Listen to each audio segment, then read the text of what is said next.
ඔයා හිතනවද ලෝකේ වැඩිම පිරමීඩ තියෙන රට ඊජිප්තුව කියලා. ඒත් ඇත්තට මේ ඊජිප්තුව නෙමෙයි. ඊජිප්තුවේ දැනට පිරමීඩ 118ක් පමණ තියෙනවා. නමුත් මේ රටේ පිරමීඩ 220ක් පමණ හඳුනගෙන තියෙනවා. ඊජිප්තුව වගේ දෙගුණයක්.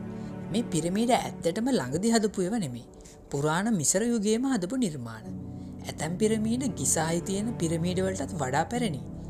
නමුත් මේ පිරමීඩ වලට සංචාරකයන්ගේ හෝ මාධ්‍යවල ආකර්ෂණය නම් ලැබෙන්නේ නැහැ. මොකද මේවා ගොඩක්ම කාන්තාරේ නටබුන් වෙලා තියෙන නිසා. මේ පිරමීඩ ගොඩනගලා තියෙන්නේ ඊජිප්තුව පවා පාලනය කරපු පැරණි අධිරාජ්‍යයක් විසින්.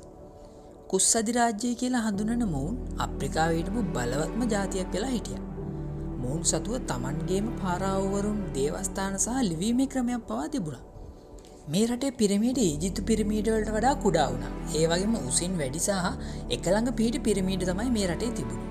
මේ පිරමීඩ රට පුරාම වගේම ඊජිප්තුවේ දකුණු ප්‍රදේශවලත් පැතිරලා තිබුණා. ඊජිප්තුවේ මැද්දේ පිහිටලා තියෙන අස්වාන් සහ එලිෆන්ටයින් වගේ දූපත්වලත් මේ පිරමීඩ දකින්න ලැබෙනවා. මේ පිරමීඩ සතවර්ෂ ගාණක් පුරාවට වැලියට සැඟවිලා තිබුණා.